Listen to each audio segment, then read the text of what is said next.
최욱의 희비가 엇갈렸습니다. 김건희 관련 형량 4년에 대해선 불만을 드러낸 것과 달리 윤석열 형량 7년에는 긍정적인 반응을 보인 건데요.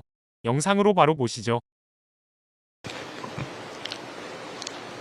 원심 판결 중 유죄 부분과 자본시장과 금융투자업에 관한 법률 위반의 점에 대한 무죄 부분, 이후면서 부분 포함 및 2022년 4월 7일자 특정범죄 가중처벌 등에 관한 법률 위반, 알선 수재의 점에 대한 무죄 부분을 모두 파기한다.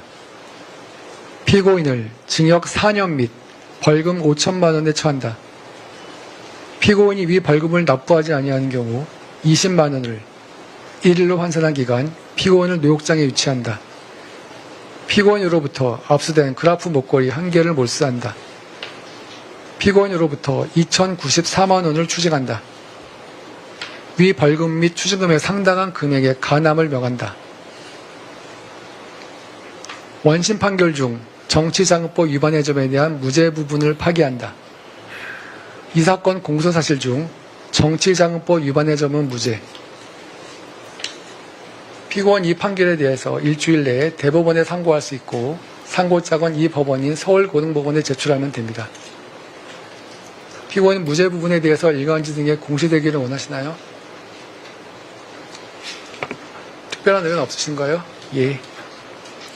형사보상 안내문은 받아가도록 하시면 됩니다. 정말 너무나 허탈합니다. 시간도 너무 아깝게 느껴지고요. 네, 1시간 반. 1시간 반을 했는데 결국 정말 어처구니 없던 우인성 판사의 1심과 달라진 거는 딱 두 가지밖에 없어요. 네. 아주 일부 주가 조작, 네. 그게 좀 인정된 거. 그리고 4월의 샤넬백. 맞아요. 우인성은 그 4월의 샤넬백은 무죄로 했는데 이번에 유죄. 딱 요거 두 개 달랑 달라졌어. 정말 처참합니다. 와, 명태균 관련해가지고 그 무죄로 이게 아예 그냥 털어주는데 정말 납득하기가 어렵고 정말 굉장히 고통스러운데. 양형 이유에 대해 말씀드리겠습니다. 먼저 피고인에 대한 양형을 고려함에 있어 유리한 사정을 살펴보면 피고인은 현재까지 형사처벌을 받은 전력이 없습니다. 다만 피고인의 그동안의 경력과 이 사건 범행의 내용 등에 비추어 피고인이 형사처벌을 받는 전력이 없다는 사정은 제한적으로 고려함이 타당합니다. 그리고 이 사건 각 범행 중 허위 공문서 작성, 대통령 기록물 관리에 관한 법률 위반 및 공용서류 손상의 범행의 경우 피고인이 적극적으로 범행을 주도했다고 보기는 어렵고 대통령 경호법 위반죄의 경우 이 사건 비화폰의 통화기록 등에 대한 수사기관의 접근이 제한되는 등 사법장형을 방해하는 결과가 실제로 발생하지 않은 사정 등도 있습니다. 그러나 피고인의 이 사건 범행은 다음과 같은 이유에서 그 책임이 무겁다고 보아야 합니다.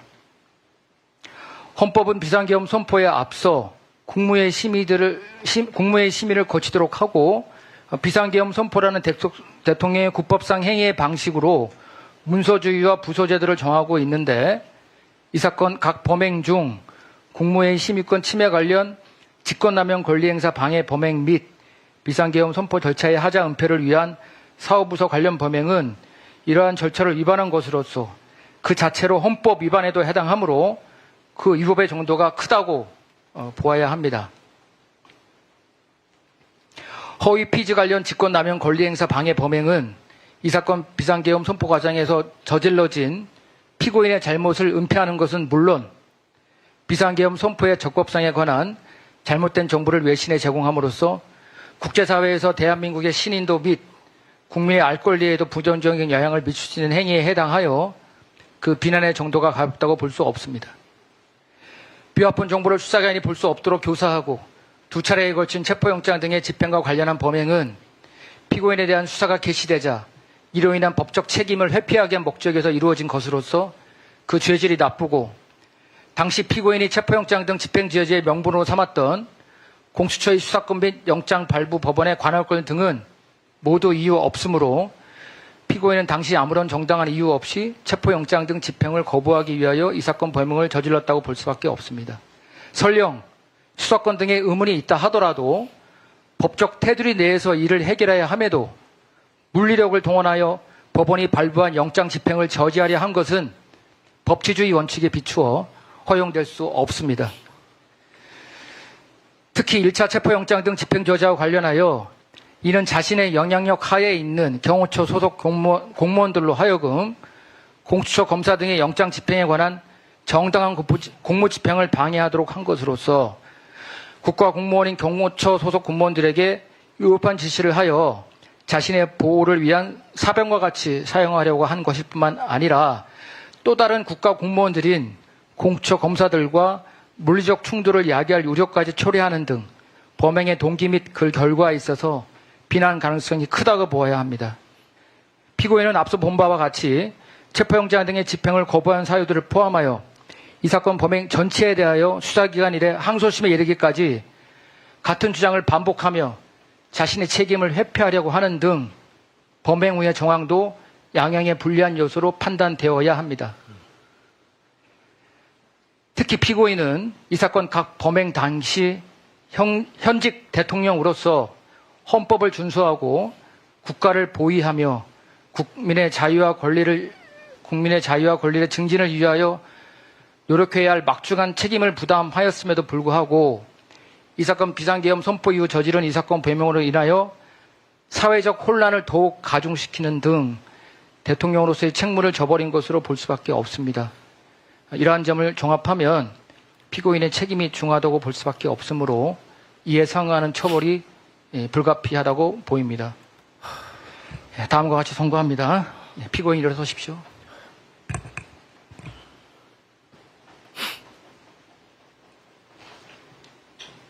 주문.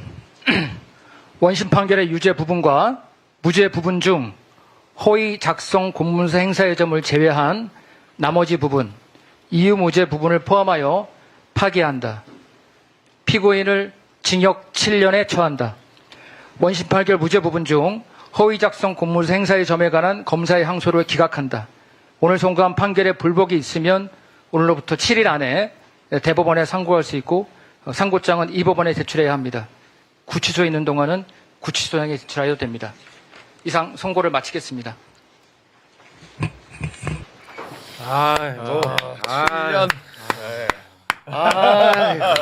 야, 근데 내용이 진짜. 기가 막혔습니다. 우리가 그 백대현 선고가 났을 때 네. 우리가 그 의심스러워했던 부분들이 있었거든요. 그 부분들을 다 바로 잡아줬습니다. 네. 국무위원 9명의 표결권이 침해받았다고 했는데 백대현은 이제 2명은 전화하지 않았느냐 해서 빼줬거든요. 네. 그런데 시간까지 다 고려해서 침해를 받았다. 그거까지 이번에 집어넣어줬습니다. 네.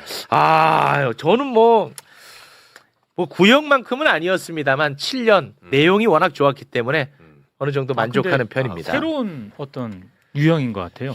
네. 쭉 해놓고 다만 이것 때문에 우리가 조마조마했었죠. 오이로지 걸렸는데 네. 가명 사유도 제한적으로 그렇습니다. 그렇게 딱 갔을 때 굉장히 초범 그거 의미 없다. 그렇죠. 대통령이다 그런 얘기 하지 마라. 네. 이렇게 얘기를 했었고 그리고 그 외신 네. 허위 공보. 허위 공보 관련해 가지고도 백대현은 이게 뭐 허위 사실이든 뭐든 이거는 얘가 뭐 할 수 있는 일이라고 판단했었거든. 네, 맞아요. 그러면은 앞으로 공무원들 이거 어떡하냐 이걸 걱정했었거든. 그렇죠. 그런데 그 부분을 정확하게 짚어줬습니다. 네. 우리 법조인분들 어떻게 보셨는지 굉장히 궁금합니다.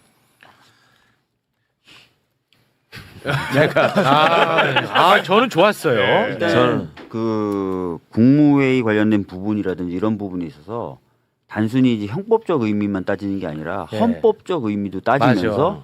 헌법적 의미를 훼손했기 때문에 이건 중하게 볼 수밖에 없다라고 네. 판단을 해준 게 좀 종합적으로 사안을 좀 봐준 게 아닌가라는 느낌을 받았고요. 그리고 지금 양형사유 관련돼서 사회적으로 혼란을 초래했다라든지 네. 이런 부분에 대해서 좀 제대로 된 평가가 어느 정도 이루어진 것 같아서 네. 1심 판결에 비해서는 확실히 보완되고 강화된 판결인 것 같습니다. 그렇습니다. 이 공무원에 대해서 정확하게 명시한 거, 그 소정의 성실 의무를 다해야 된다는 거. 그렇죠. 이거 나는 진짜 1심 백대현이 때문에 화 많이 났었거든요. 나 이거 바로 잡아준 거 진짜 고맙게 생각합니다. 네. 어떻게 보셨습니까? 중요한 얘기죠. 이게 우리 이진관 판사 재판을 통해서도 약간의 후련함을 느끼셨다면 네. 그 이유가 헌법을 기준으로 애초에 판단을 시작했다는 점이에요. 맞아. 헌법을 기준으로. 그거는 국민 주권의 정신을 생각하고 있었다는 거고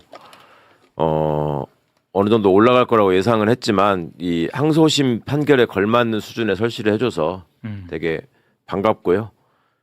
개인적으로는 저는 윤성식 대신 예전에 막타우 대신 뛰어준 보람이 있다고 생각합니다. 네? 이게 무슨 네? 말이에요? 이분은 아, 뭐 우리- 당연한데 이 포레스트 검프야. 지금 아니야, 아니야. 지금 우리 판사가 저- 윤성식 판사입니다. 우리 한동수 부장님하고 연수원 동기고. 그래요? 네, 저하고 다 법무관 동기들인데 법무관 훈련 그 장교 훈련 받을 때 공수 지상 훈련 하거든. 어. 막타오가 뭔지 몰라요? 막타오? 그 사람이 가장 공포를 느끼는 높이가 예. 11점 몇 미터 네네. 되고 이렇게 낙하산 뛰어내리는 그거 훈련하는 거 연습하는 거 있는데 네. 이게 하나씩 막 뛰어내리기 때문에 네, 레페 훈련. 네. 아니야 막타오는 그냥 뛰어내리는 아, 그냥, 거예요. 어. 네. 근데 그거를 이렇게 멈칫하다 보면은 이렇게 내려다보면 못 뛰거든. 공포심에. 본인이 망설이고 있길래 내가 대신 한 번 더 뛰어줬는데 보람이 있어. 오 진짜로? 아니 모르는 사람이 없어. 뭐 윤성식 부장에 대해서 이렇게 평정한 마음으로 재판에 임하기를 이렇게 기원했던 그런 기억이 납니다. 오히려 저희보다 더 조마조마하게 보셨겠구나. 아니에요. 뭐 개인적인 것들 되게 좀 편안하게 들었습니다. 아 그랬습니까? 다 결과들이 예측이 돼서요. 네. 윤성식 부장, 민성철 부장, 이동현 부장이 일부에서 했는데요. 아까 관여법관의 일치된 의견으로 네. 그렇습니다. 이 원래 대법원 판결에 쓰는 용어인데 네. 세 사람 사이에 의견이 없었다는 것이고 아. 저는 7년일까 10년일까 이렇게 계속 쭉 봤는데 이거는 중도적인 그냥 양형을 선택한 것인 것 같아요. 네. 그렇지만 그 말씀하신 대로 허위 공보 부분에 대해서 이거는 1심 무죄 이유가 법령상 그 의무다. 시키는 대로 해야 된다. 시키는 대로 다 해야 된다. 그런 취지로 그 외신 대변인하고 그 비서관은 그냥 따라야 될 의무만 있을 뿐이지 그거에 대해서 뭐 사실이 아니다라도 그거를 뭐 거부하거나 전달하지 않을 의무가 없다는 형식 논리로 판단을 했는데 예. 그렇다면은 그 아까 성실 의무에서 그 근거를 찾아내서 결국 그렇게 하면 안 된다라는 그렇지. 것이 의미가 있고요. 그리고 나머지 2명 국토부 산자부 장관도 되게 이상하잖아요. 1심 결론이 맞습니다. 연락만 하고 도착하는 시간도 고려하지 않고 의사정석수 다 찬내하고 회의를 진행하는 것을 그 사람들이 가지고 있는 고유한 국무위원으로서 심의권을 침해하지 않았다고 보는 것이 굉장히 형식적이잖아요. 말이 안 되죠. 그런 부분들을 좀 이렇게 법률상 근거들을 잘 찾아내면서 네. 논리적인 논증을 해서 역시 뭐 고등법원 이 판사들답게 아주 간결하게 표현을 해서 이건 대법원에 가서도 그대로 유지될 것으로 이렇게 네. 예측이 됩니다. 다시 한번 말씀드리지만 이 중점을 공무원의 입장에 두느냐 국민의 입장에 두느냐의 차이예요 이게. 그렇잖아요. 공무원 시킨 대로 해야지 뭐 어떻게 뭐 네. 이런 식의 생각이 문제였던 거죠. 네.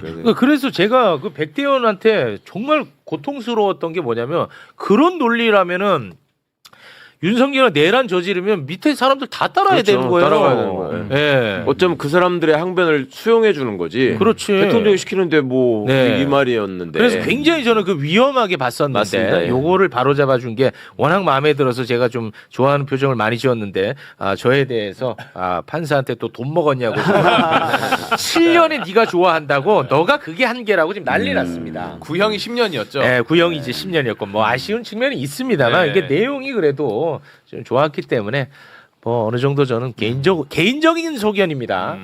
좀 뭐 만족하는 그런 편입니다. 그러니까 확실히 좀 제대로 된 판결이다 또는 제대로 된 판결 쪽에 가깝다라고 판결 나오는 거를 보면은 아까 최강욱 의원님 말씀하신 대로 헌법적 기준을 많이 강조하고요. 네. 반면에 지기현 판사 같은 경우에는 우리나라 헌법을 얘기 잘 안 하잖아요. 그렇습니다. 외국 사례를 자꾸 얘기하고 맞아. 뭐 사자성어 얘기하고 맞아요. 이런 식으로 하는 게 좀 차이가 있는 것 같아요. 네. 요 핵심 단어 중에 네. 법치주의. 법치주의. 이게 꼭 들어가야 되는 사건이지 않습니까? 네. 윤석열 당신도 법적 테두리 내에서 행동했었어야 한다. 법치주의를 훼손한 것이다. 라는 헌법의 정신들을 재천명하였다고 생각됩니다. 네. 그렇죠. 마지막 부분까지도 설사 네가 볼 때 위법이었다고 하더라도 합법적인 절차를 통해서 그거를 저지하든지 대항하려고 그렇지. 해야지. 맞아. 물리력을 동원해놓고 무슨 말이 많냐. 네. 이게 이제 중요한 그렇습니다. 형이 올해- 올라가는 요소로. 네, 오랜 특수검사 내에서 법 위에 군림하는 그렇죠. 이런 예. 태도들이 그렇지. 아주 자연스럽게 뭐 뭐 그 계엄 선포문 나중에 만들어서 3단계 파쇄하는 활동들이 너무나 생생하게 그려집니다. 네, 제가 이 보면서 또 느꼈던 게 윤석열 이놈이 별의별 거를 다 트집 잡았구나. 맞아. 야, 그거 하나씩 다 격파하는데 시간이 너무 많이 들었는데. 맞아요. 근데 그걸 보면서 진짜 이 법꾸라지 놈들은 진짜 문제가 심각하다. 그런 생각이 들었습니다. 근데 역시나 이제 그거를 또 트집 잡았더라고. 직권 남용에 대한 부분. 윤석열이가 나 그때 대통령 탄핵됐었는데 나 직권 없었는데 맞아. 그게 어떻게 직권 남용이야 이거를 또 썼더라고 이놈이. 근데 그것도 역시 논리로 아주 박살을 냈습니다. 윤석열 너가 경호처장을 통해 가지고 직권에 없는 일을 시킨 거 아니냐. 맞아요. 이것은 직권 남용의 공범이 된다. 네. 야, 이건 정말 훌륭한 논리였습니다. 바깥에 나가서는 탄핵 공소행 이유라고 자체가 그 자기의 직권이 아니고 네. 그 이제 경호처장의 직권. 처장의 직권을 그 남용한 것이고 그렇습니다. 그분의 공범 관계가 된다. 형법 정칙에 네. 관한 공범과 신분 관계 규정에 따라서 재밌더라고요, 공범이 된다. 저는. 이거 예. 아주 너무 말도 안 되는 주장을 한 그렇습니다. 거죠. 근데 저는 요새 뭐 예전 같았으면 뭐 경험도 못 해볼 일 이렇게 법꾸라지들의 그렇죠. 법 기술을 이제 접하면서 야, 이게 나는 굉장히 재밌어. 근데 저런 기술을 쓸 수밖에 없는 게 잔재주를 부리는 건데 김건희가 공범 아니라고 주장해가지고 먹혔잖아요. 그러니까 해보는 거예요 여기도. 그러니까 여기저기 다 해보는 거야. 그러니까 이제 그런 끼리끼리의 그런 거를 깨뜨려야 되고. 네. 저기 한동수 부장님 그 판사도 해보고 검찰에도 계셔봤으니까 그거를 좀 시청자분들께 말씀해 주시면 좋겠어요. 그러니까 뭘 많이 썼는데요. 뭐. 그 형사 합의부 판사들이 지금 생중계를 보시면 네. 같은 사안에 대해서도 판단이 너무 다르잖아요. 네. 그죠? 이걸 보면서 우리가 실망하는 면이 있잖아요. 그렇습니다. 그러면 판사 생활할 때 다른 판사들도 나처럼 같이 생각하고 어떤 우리가 합의할 수 있는 기준 하에서 판단할 것이다라고 기대하잖아요. 근데 나와보면 아니잖아요. 아니야. 그런 현실을 하고 그다음에 검찰을 바라보면서도 지금 그 국회나 이런 데 출석해가지고 완전 뻔뻔하게 거짓말을 하잖아요. 네. 그리고 본인들끼리는 수사 기법이라고 전수받는 부분에 대해서 너무 당당하게 얘기하잖아요. 우리는 뭐 그렇게 하는 거다라는 식으로 그 뭐가 잘못이냐. 근데 그거를 감찰부장으로 보실 때 검사들은 다 저런 수법을 저렇게 가지고 했을 것이다라고 예상했을 거라고 보세요. 아니면 윤석열이 똘마니들만 특정 집단이 그렇게 했을 거라고 보세요. 저는 뭐 일부의 문제는 아니고 전체적으로 퍼져 있는 검사의 수사와 관련된 네, 이게 공소시효에 중요한 관련되고 오늘 제가 요즘 뭐 시민주도 형사소송법 개정에 대해서도 이렇게 연구를 하고 있는데요. 네. 그 중에 한 테마가 검사의 객관 의무입니다. 우리 이렇게 수원 고검 이번에 감찰과 관련돼도 이거는 이 피고인에게 유리한 자료는 제출하지 않으면서 또 불리한 자료 증거를 조작하기도 하고 그러니까 판사가 이렇게 왜 결론이 그렇게 나오냐면 그 중에 판사는 되게 자료에 따라서 판단에 기속되는 존재이기 때문에 자료 자체가 불공정하게 돼 있다면 그런 판단이 나올 수밖에 없는 구조가 되는 거죠. 그걸 최대한 이용하는 거지. 그렇죠. 그러니까 검찰에 오래 근무한 사람은 나는 무죄 받을 수 있다, 무혐의 받을 수 있다고 자신감을 피력해요. 네. 특히 진술론만으로 이루어지는 경우들이 있잖아요. 그렇죠. 이거 아까 그 사후에 만든 계엄 선포문 있잖아요. 네네네. 그 과정도 저는 진술만으로 이루어져서 된 것이지 사실 뭐 강의구 부속실장이든 윤석열 당시 그 진술들에 의존해서 이렇게 사실관계가 이렇게 인정이 됐는데요. 그 네. 부분은 역시 탐구할 지점이 많이 있었다라고 생각합니다. 그대로 네. 믿지는 않습니다. 네. 그리고 제가 이제는 고백을 할 게 있는데 윤석열 쪽이 주장한 것 중에 가장 그래도 저는 일리가 있다고 봤던 부분이 하나가 있었어요. 네. 그래서 내가 그게 항상 조마조마했던 게 있었어. 그거 뭐예요? 뭐냐면 군사보호시설에 이제 들어가려면 그 부대 책임자의 허락받아야 승인이 돼. 있어야 된다는 거야. 근데 이번에 체포할 때 경호처장이 거기 이제 최고 책임자였거든요. 네.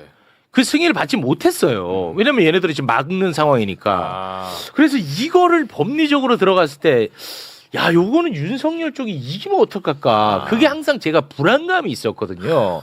근데 그 부분에 대해서 굉장히 공익적인 판단을 했더라고.